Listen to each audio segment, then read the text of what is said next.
Hello, good afternoon, everyone. This is Samir from MetricStream, and welcome to the webinar about German IDPS 340, which is the newest audit standard for the early risk system. And we are here to introduce this webinar to tell you about what's next in your risk program. To get started with this webinar, we have two experts with us. One is certainly Hernan and Michael. Before we get going, we would like to just go through the housekeeping items. The first is if you have any problem with regards to joining this webinar, please try to redial, log in, log out, it should work. If you have any questions during the session, feel free to put them into the chat box and we are more than happy to pick them up. And if you have any questions before the hour concludes, you can also probably do an offline email and we are able to come back to you with that. So we have all the housekeeping item in place, and now we can start with the introduction. So we have two experts from our side along with myself, and I would like Mr. Professor Hernan Hauler to give a quick introduction, who's been with Danske Bank as a risk person. Over to you for the introduction, Hernan. Thank you so much, Samir and MetricStream for the invitation to be here. I am leading the IT risk and control governance services at Danske Bank in terms of consultancy of risks with a very nice team. I am professor in compliance and risk management and data protection in large universities and business schools. And I've been playing with compliance requirements and IT for the last 22 years, so it's a long journey.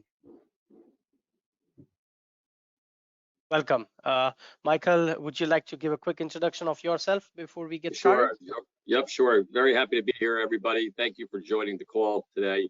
A little bit about me, my background. I am a MetricStream VP of Product Management, focused on our risk product line. I've been with the company for about 6 months. My background is in financial services, primarily for the better part of 30+ years, wearing many different hats across first line, second line, third lines.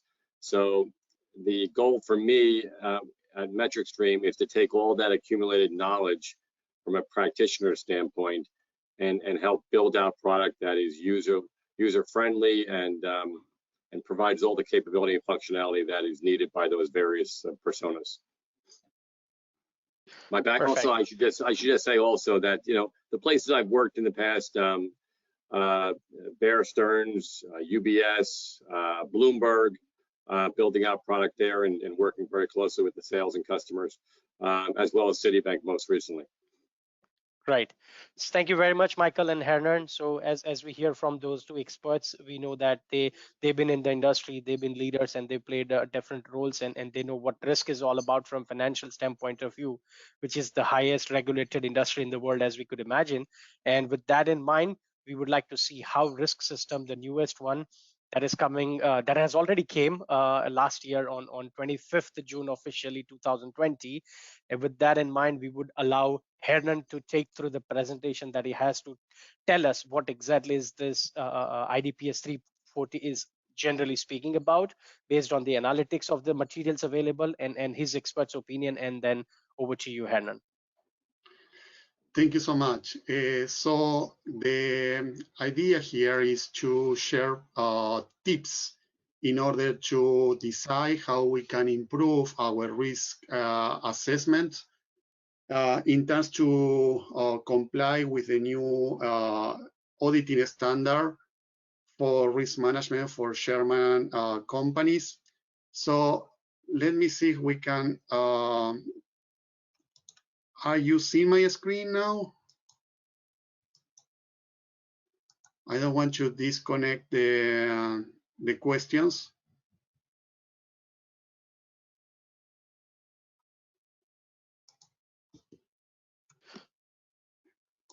We can't see your screen yet, Hernan, but should be okay. Soon, if given a second. Good.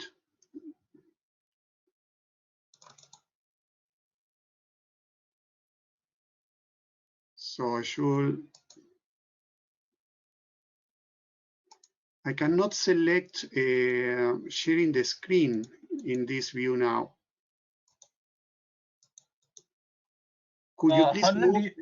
Yes. Yeah, do you want me to share the screen and then move Yes. the slides? Yeah, okay, I'll just do that. 1 second. I lost the capability to share the screen, sorry.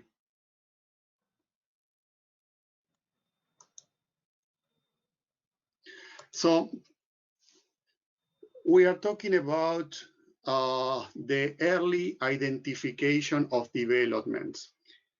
This is how the Sherman law is describing the needs to do a risk assessment. So when we are understanding development, they are not necessarily risk.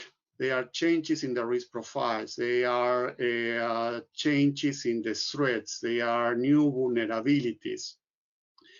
When we have a change affecting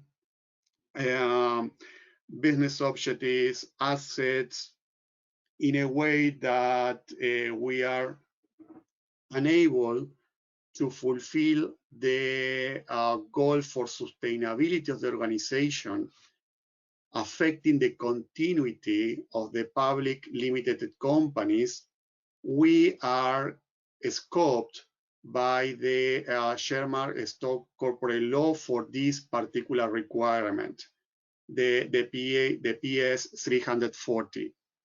So what we can identify as a development? Well, early warnings are one of the elements that we need to consider here. We are continuing scanning the horizon in order to identify new threats that potentially, with the information that we have, may jeopardize the sustainability, the continuity of the organization. And when we're talking about early identification, early warnings, it means that it's not covering the in-flight risks or the general risks that they are already known and managed by the organization.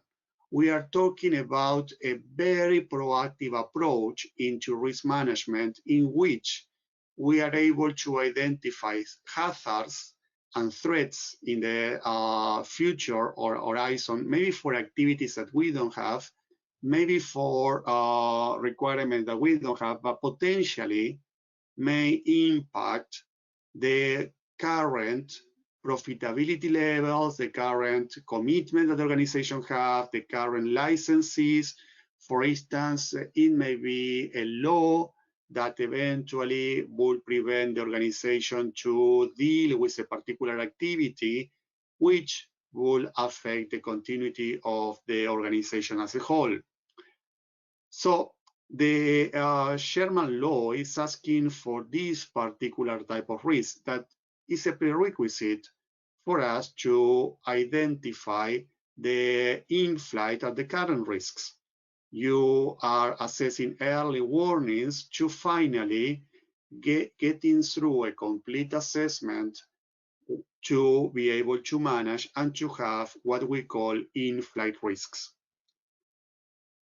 The requirement is also dealing with a minimum framework.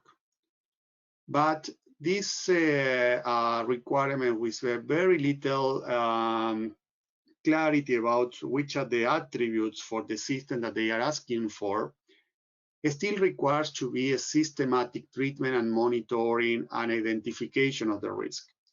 So whatever the components of the framework, the policy, the platform as MetricStream, the people that we are assigning to identify and support the assessment and the facilitation of risks identification, needs to be able to have a systematic approach into the tasks that are being deployed to meet this requirement.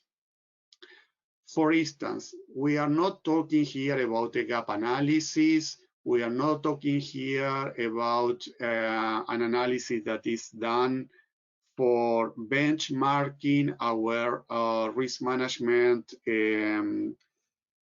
framework or policy, it's about the complete deployment in a systematic way of what we want. And in the next slide, we have a clear section asking for the boards of directors to implement, control a system to identify developments threatening the continued existence of the company. This is what is written. There is little clarity on these components. So that's why it took a lot of attention for the Institutes of Internal Auditors in Germany and the revision institutions for to basically provide more guidance on how to assess the compliance to this requirement. It was written a long time ago, so that's why there are so many ambiguities in the way that the law was passed. When we are looking at the current developments in requirements for corporate governance, they are much more crystal clear on the way that companies should have these elements. So in the next slide, I don't know if you are able to yes, perfect. We can see how this system should work. We need to have an element of intelligence. We need to be able to have a radar monitoring internal and external threats that will be captured in an early warning system to select the threats that they are posing highest risks for the organization. So you need to get some data and to perform a business case study. You need to check, okay, which is the goal, which is the purpose, which is the commitment, which is the objective that the this threat will jeopardize. And as an output, you need to compare the results of this business case against the liquidity, the profitability, and the strategy of the organization. This is what it means in terms of sustainability risk, in terms of the continuity risks.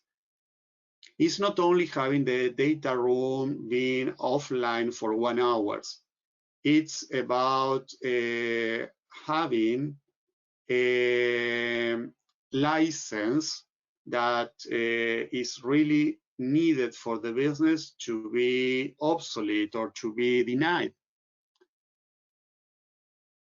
So when we are talking about compliance to the German law for public companies, we need to keep in mind that the risk that we are assessing is to prevent bankruptcy. It's a liquidity risk, it's a profitability risk, it's a strategy risk at the level that will prevent the organization to survive. In the next slide, we can start assessing which are the variables, the assumptions that we need to monitor when we are dealing with this requirement. So in terms of external changes, they may come from projects failures.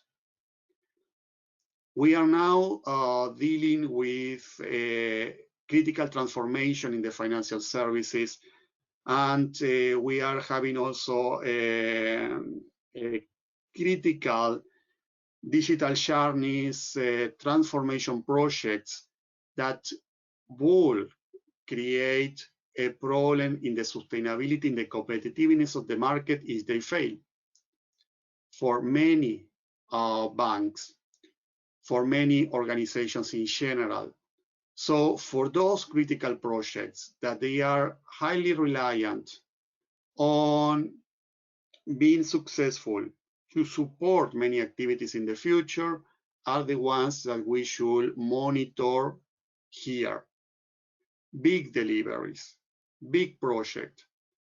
We need to identify any internal changes that will prevent the organization to deliver, for instance, the major concession contracts. Any fraud, any change in the internal settings that will create a risk for fraud, particularly accounting fraud, should be assessed here. These are the three most common changes that we need to monitor internally to identify these threats. On the other hand, most of the hazards are coming from the external context, particularly now after COVID. Any assessment that we have in business plans, in long-term projects, now is being reassessed for the post-pandemia, post-COVID era. And so any change impacting on the demand, on the interest rates, on the client solvency, on the regulations, on the capital availability should be properly assessed as a threat to go through this model and then finally being reported. In the next slide, we can consider key correlations between the threats and the impacts. In practice, these sustainability risks are black swans, are risks that are posing very high impacts, but however, we don't have the proper historical data, statistic, or insight in order to be sure the rate of occurrence. However, it's linked to the long-term existence of the organization. So when we are assessing the time horizon here, it may be 50 years, and many of these risks will happen in 50 years. The longest the scanning horizon, the most probable for these black swans to happen. So there may be also many small changes in this project that together as a correlated will create an impact on the sustainability of the organization. And Fukushima is a very clear example of having a plan that was well prepared for dealing with a tsunami, with a power failure, and people not accessing to premises. For these three scenarios, the business was very reliant, was very well prepared, resilient to survive the materialization of these risks individually. But then when we have at the same time a power failure, people not being able to access to the premises, and a tsunami, these risks that will be very rare, they are creating an impact that is exponentially impacting the sustainability. And the only way that you can identify the quantification and you are able to aggregate small threats to be able to check how much is going to impact the sustainability in general is by quantifying the risks and comparing those risks against the capability for the company to deal with them. So In other words, this approach requires the quantification. You cannot tell that you are having a red risk here for tsunami and another yellow risk in power failure and a green risk in staff acceding to the organization. As together, you are one red, one green, one yellow risk, and then you got a very major incident. You cannot aggregate thresholds like 1 to 5 or adjectives like catastrophic to minor or colors.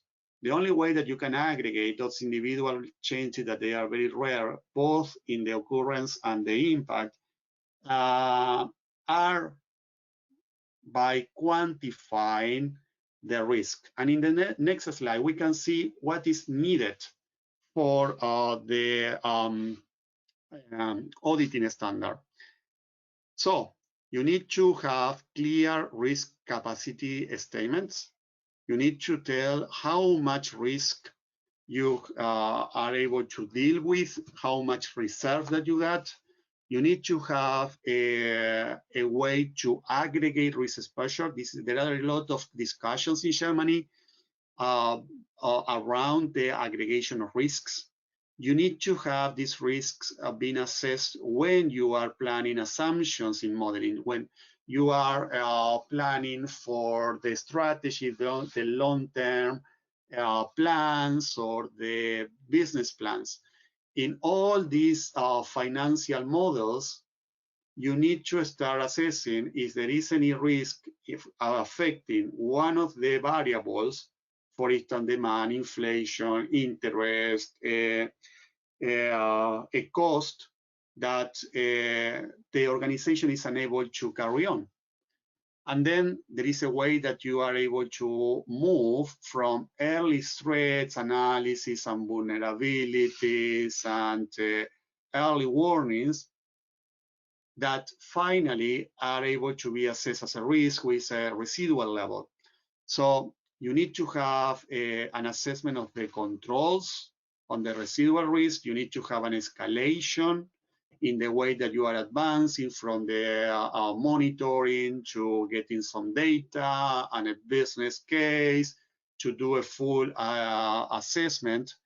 And of course, since it's the revision that the Institute of Public Auditors made in Germany, auditors will be focused on the documentation of the actions and the controls. It's very critical.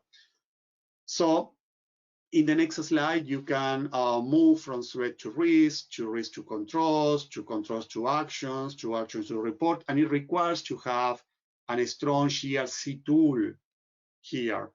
So let me move very fast to the last tips. You need to have an integrated risk software. As I said before, you need to move in order to identify threats, risks, controls, and reports. And it has to be fast because we are talking about an early warning. And if after 1 year you are still assessing the impact on the demand for a new trend, it means that it's not going to be early anymore. And the auditors will say that you are not meeting their standards, of course. And you need to monitor the cash flow and liquidity. It means this need for quantification.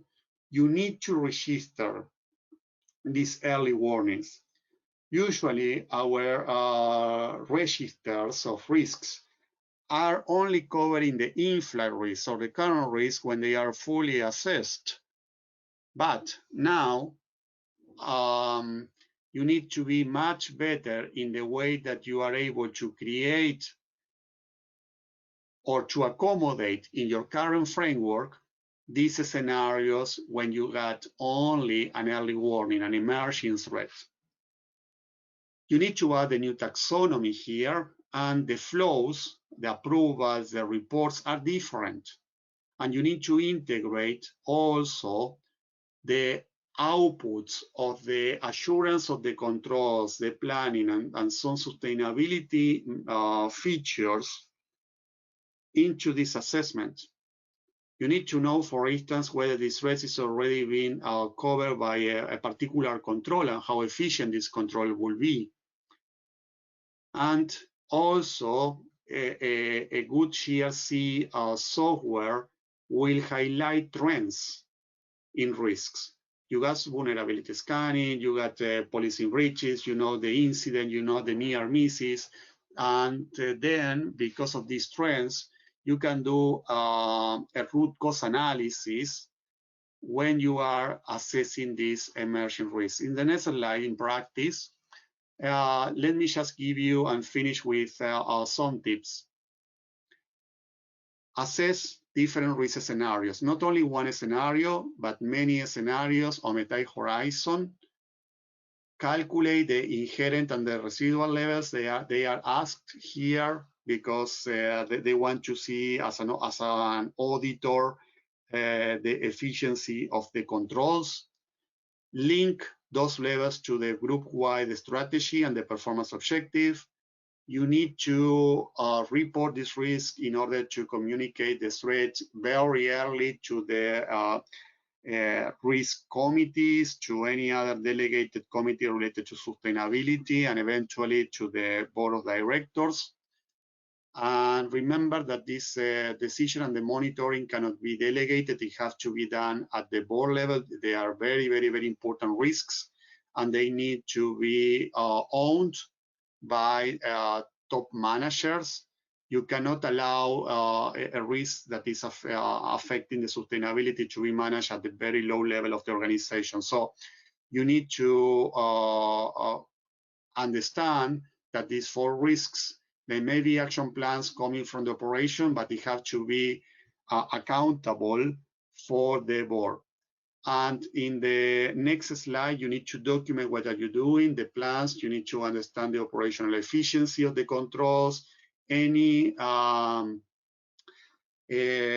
need for insurance should be there, which financial instruments may be affected in terms of risk transferring, cover those topics in practice, being sure that you are able to develop a materiality matrix to link to the risk capacity. This is a tool that is well known in social responsibility, that they can tell what is important for the stakeholder, what is important for the organization, and after that, you can tell the risk capacity.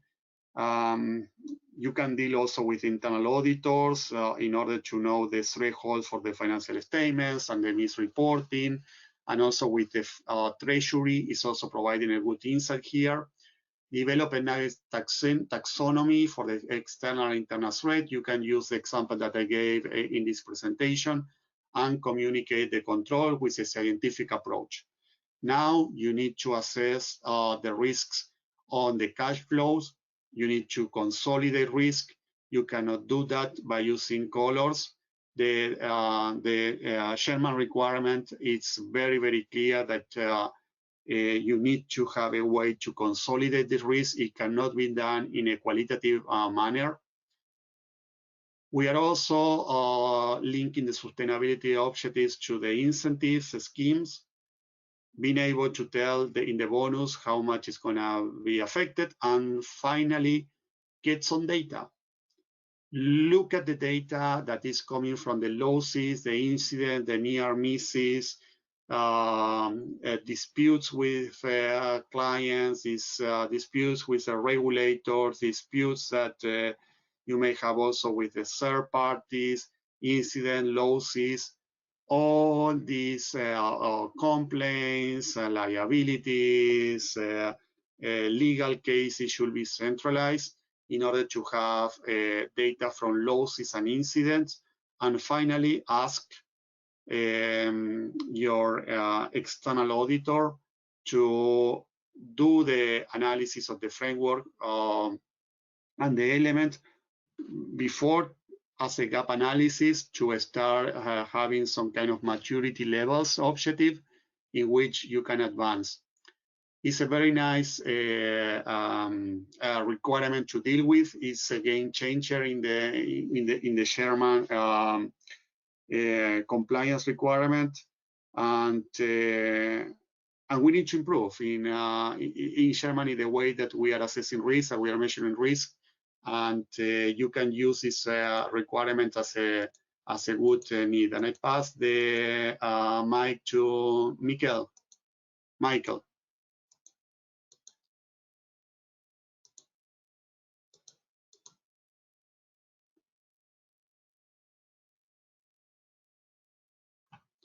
Or Samir.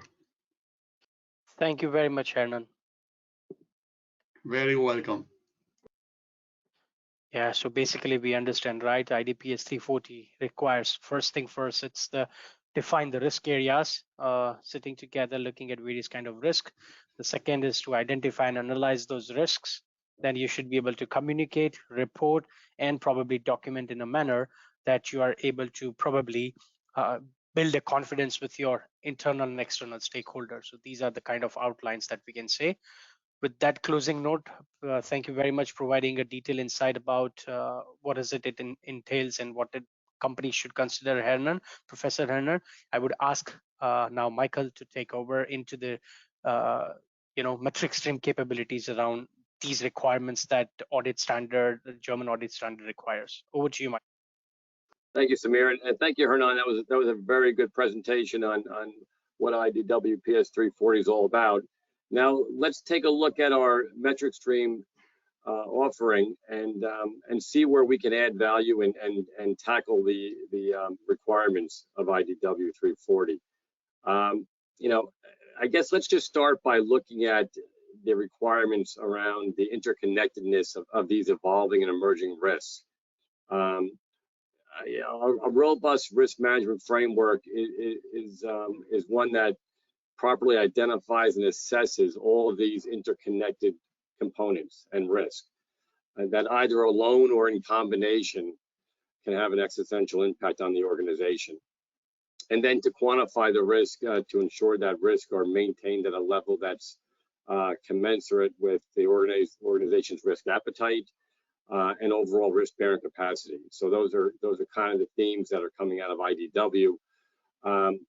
With that, let's go deeper into MetricStream and see how we can solve that solution. So when we look at the MetricStream solution, as it relates to the enterprise risk management or operational risk management product offering, it centers around these items here.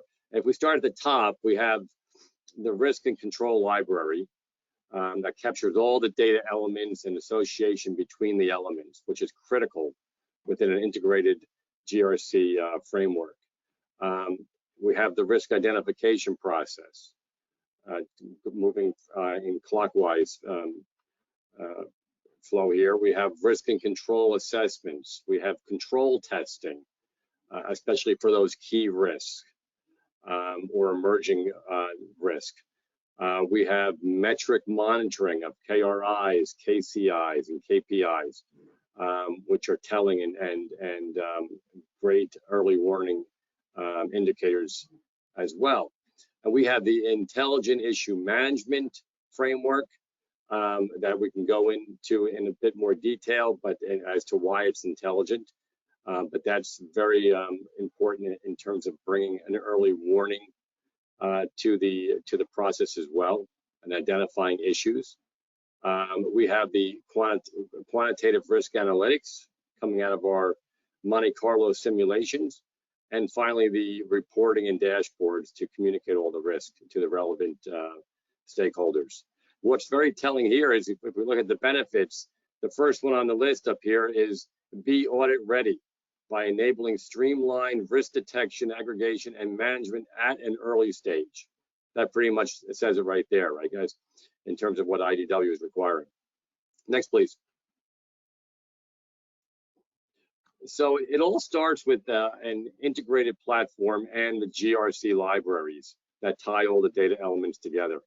Our federated data model provides a flexible, user-friendly approach to define and maintain the relationships between all the various entities and data elements based on the customer requirements.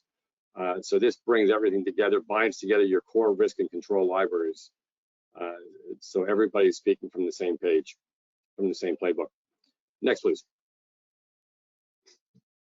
Okay, and just one more click, please. Okay, so the platform's architecture assists in viewing the data model from multiple perspectives. Our Data Explorer is patented. It provides a 360-degree view of the various elements representing the complete scope of the GRC program. So what we're looking at here is a picture of all the various elements and the interconnectedness between those elements. If I click into risk as one of those categories, I will see operational risk. And then within operational risk, I'll see all the level 2 risks that flow up to operational risk. And then as I click into the components below, I can choose between various relationships, and I can, for example, select objectives and see all the various objectives that are tied to the operational risk as well. So this view provides a very powerful 360-degree vantage point to see all the connections between the various controls, risks, processes, assets, objectives, and so on. Next, please. Okay, so looking at our risk assessment capability, let's first ask the question, what is an effective risk assessment framework? It's a process of properly identifying, quantifying, and managing risk that, if they were to occur, may impede the organization from achieving their objectives, or in the case of IDW, may result in the company's continued viability being threatened. Right. So using our risk assessment functionality within our ERM and ORM products, users can assess how likely and severe a risk for an organization is, and implement risk treatment strategies and monitor the risk on an ongoing basis. In turn, this helps to minimize the likelihood and impact of negative risk events and maximize the realization of opportunities. What we're looking at here is just one vantage point of what we offer from a dashboarding and reporting perspective within risk assessments. We're looking at the risk register, and it shows a full view of all the risks that are being assessed. It provides inherent and residual risk scores and ratings to assist in informing senior management with respect to their decision making. If you go to the next slide, please.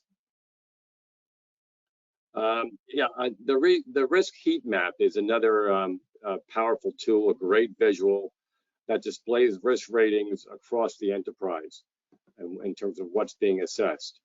It provides a visual representation of how the individual risks have been assessed with respect to both the inherent and the residual ratings, and allows users to quickly hone in on those risks that are really critical. As called out by IDW, which of those risks can potentially bring down, the company, right? It's certainly not going to be the risks on the left-hand side that are deemed infrequent or low in impact. It's going to be those risks that are on the upper right-hand side of the heat map that we'll need to focus on. So identifying those critical risks is quite easy and intuitive using a risk heat map approach. If we look at, for example, the risk that's designated as R7, for example, which is way up in the right-hand corner there, the black dot denotes the inherent risk, and the white dot denotes the residual risk, net of controls that are in place to mitigate that risk. So in this case, we're going from a certain likelihood with catastrophic impact to a possible likelihood with moderate impact after implementing controls. Next, please. Okay, so control testing. Another element within the ERM and ORM product. Robust control monitoring and testing play a key role in identifying weaknesses in existing internal controls and are critical components of an effective firm-wide risk management program. Controls can be preventative or detective. They can be manual or automated. And what we're seeing here is a good visual of the control testing dashboard, which provides, the visual of control testing results through the charts on the right. And if you just click one more time, we can see controls. One more click, please. We can see the controls are tested both for design and operating effectiveness. We also have a development roadmap. We're continuously looking to innovate and develop our product, and as part of our roadmap, we also have plans for a bow tie analysis capability, which will expand further on the risk cause and effects, and also include a risk versus control gap analysis, which will also help evaluate and feed into the risk assessment process. So some very powerful capabilities coming down the pipe with respect to bow tie analysis. And next, please. Okay, metrics. This is another capability within our ERM ORM products. The dashboard here assists the risk program managers by providing a clear picture of how metrics are performing. You can, here we're seeing there's 98 metric breaches, which is quite telling. And you can drill down into those and see exactly what individual metrics, whether they're key performance indicators or key risk indicators, what they are and how they're trending. So from a trending standpoint, it's a very valuable early warning detection with respect to the risk being indicated on. The KRIs, KPIs, KCIs, are really valuable in that way for monitoring the key risk and controls. They're both leading indicators, they're lagging indicators that can be tracked. A good example, for example, if you have a risk assessor, for example, who may assess a risk as low, right? But a key risk indicator, as part of our metrics capability, is trending in the wrong direction with respect to that risk, or potentially has even breached a threshold that has been established with respect to that metric, that tells a different story. And the same goes for KCI, key control indicators, with respect to the assessment of controls, right? So we're bringing all that metric intelligence into our risk assessment process. So when a risk assessor goes in and performs periodic or ad hoc assessments, he'll be able to take all that intelligence from the metrics that are being evaluated in real time and pull that into the risk assessment as well. Next, please. Issue management is a big area for us, and customers have really applauded what we've done in this space and are leveraging this capability quite heavily. It provides a solid framework for identifying issues, assigning ownership, actioning responses, and tracking those responses to closure. So here we're looking at 800 open issues across various lines of business within an organization. It identifies if the issue is high in terms of criticality, and it has the various actions that are open against these issues. Issues can be identified and communicated throughout the organization, right?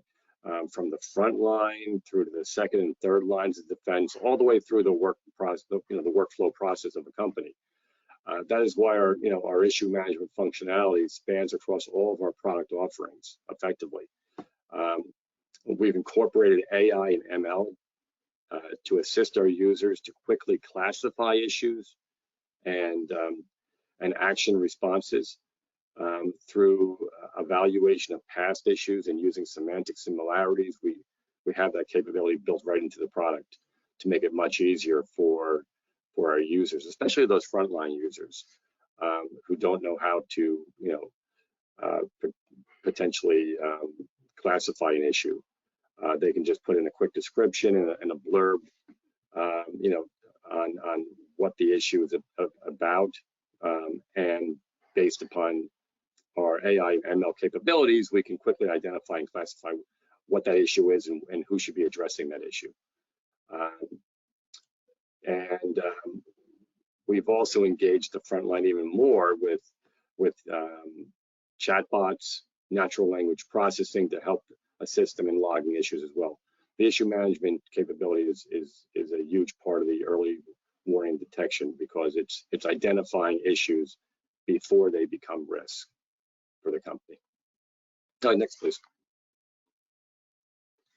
Okay, so those are a few of the areas where we really believe our capabilities and our functionality can be put to work with respect to this audit requirement. We're also innovating in other ways that I just want to highlight. We're working towards and rolling out reimagined forms and collaborative techniques over the next couple of releases. This will be, more informative analytics and visualizations in the forms themselves, emphasizing persona-based use cases and workflows to help with each user's capabilities within the product, providing cleaner interfaces and layouts and built-in discussion comments also within the product itself. Next, please. In the same way, we are going to be refreshing our reporting and dashboards, effectively jazzing up our business insights and improving our self-service reporting capabilities. So all of that's coming over the next release or two as well, which will give a very fresh and clean look and a renewed user experience for our customers. Okay, let's go to the next slide, please. And now, so we've talked about functionality around risk identification and assessments and all the intelligence that you can bring in through metrics and control testing and issue management. Let's get into the risk quantification side of things now, when we've built out a lot of capabilities there that are required as part of IDW. Next, please.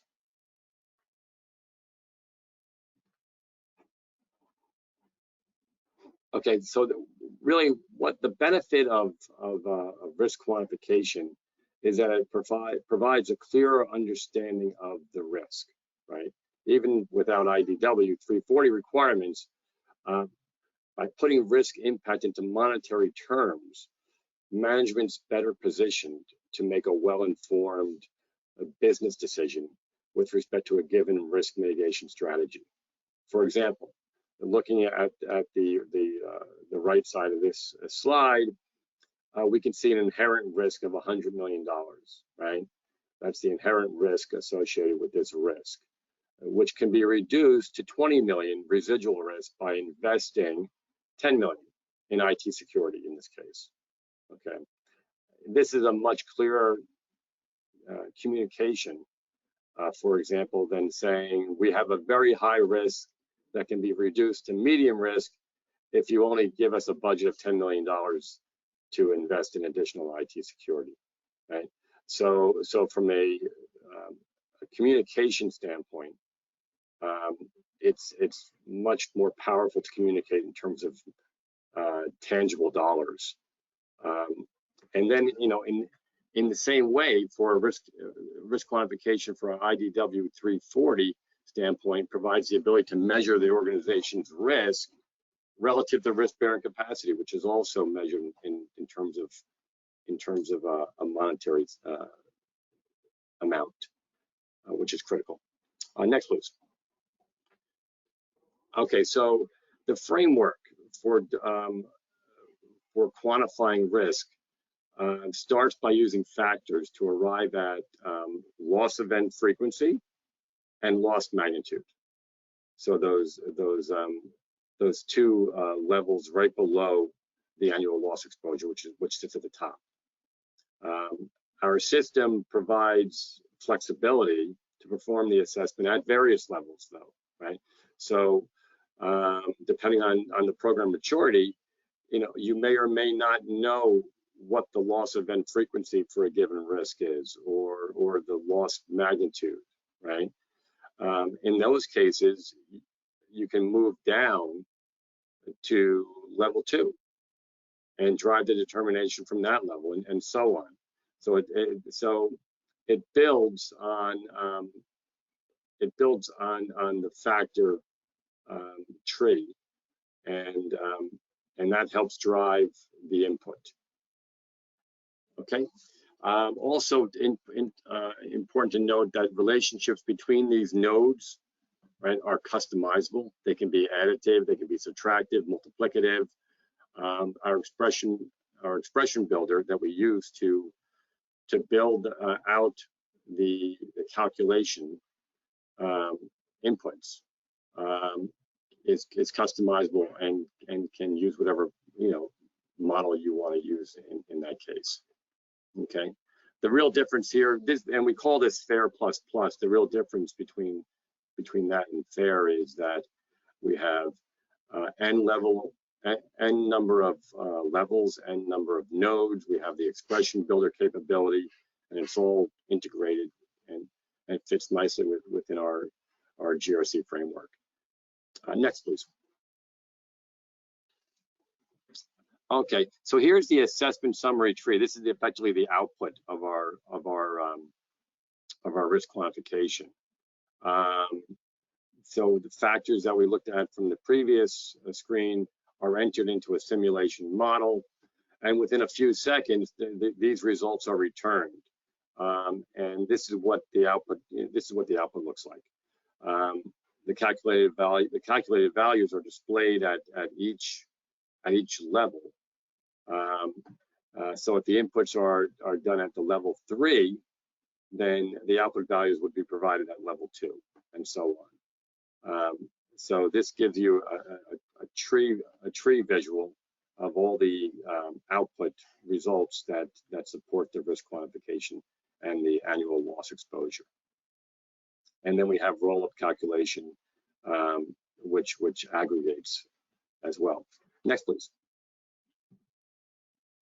Okay. Another great visual with respect to the risk quantification is our loss exceedance curve. That's built based on the probability distribution of the results. The loss exceedance curve shows the probability of loss exceeding a particular item or a particular value. So in this example, there is a 10% probability that the loss will exceed 300,000. Or said another way, there's a 90% confidence level that the loss won't exceed 300,000. Right? You can also enter your risk limit, and you can evaluate the probability of loss relative to that risk limit that's been imposed for a given risk as well. So a good visual with respect to the loss exceedance. Next, please. Probability distribution histograms. This shows all the key loss indicators: minimum loss, maximum loss, most likely loss, lower percentile, upper percentile, and the average loss. So a very good visual across all the various key loss indicators is provided in this screen here. Next page. Thanks. So here I'm just showing, to finish out the deck, I'm showing a picture of all of our product offerings. We focus mainly on the risk management product line, which was enterprise risk, operational risk, as part of this demonstration. The IT and cyber risk captures all the risk quantification capabilities, which we are leveraging. And as we talked about earlier, integrating your GRC capabilities across all product lines is really the way to go. Our deep domain expertise across GRC with all of our 6 in-depth product lines and a flexible integrated platform, it really equips you to make quick, consistent decisions across all risk areas. So if you're looking to address a new audit standard in this case, or just starting out on your GRC journey, or looking to improve upon whatever you're currently doing, you know, MetricStream's here to help transform risk into a strategic advantage for you. Okay, well, that's kind of where I want to stop. So thanks so much for listening. Thank you very much, Michael. You can post the poll question, but before that, there's one question that I also got. Is this new German law in any way related to the occupational safety and risk management? I think there is no any specific or detailed explanation about occupational safety. However, given the fact of COVID that is there, we have had a customer who wanted to understand that, you know, how healthy their employees are, and to conduct that kind of understanding, use our survey capabilities of the MetricStream tool to put it across this questionnaire or this survey across all the employees to understand that have they taken a COVID jab, have they been tested negative, positive in last days. So those kind of flexibilities are there. With that numbers, this could potentially help you to understand that how safe your organization and you as an individual could potentially be across your team members. So with all the areas that we covered, we wanted to just in the nutshell say that, you know, IDPS 340 is important for the organization. How you want to go about that is also important for you, because doing things in a bits and pieces here and there, having a risk different registered, you have a risk assessment somewhere else and the control somewhere else, it's not the ideal for any organization. And maybe at the end of the day, your auditors might raise a questions today, and tomorrow we might hear a cases like that we had it of Wirecard, right? That's why the German authorities are getting more stricter and bringing new regulations and new standards for organizations to stay ahead. And maybe building of all these kind of risk tools at your own. Maybe you are a large organization and you want to build some flexibility at your own, but that takes a lot of resources and time. With the MetricStream, we have a platform, we have a solution, we have a flexible ways of helping you to get ready, up and running, and be more compliant and achieve your goals and turn your mission into the vision and vision into the advantages and opportunities. With that, we want to say thank you for joining, listening us, and wish you a good rest of the day and the week. Thank you very everyone. much, guys. Thank you so much. Bye-bye. Thank you, Hernan. Thank you, Michael. Thank you.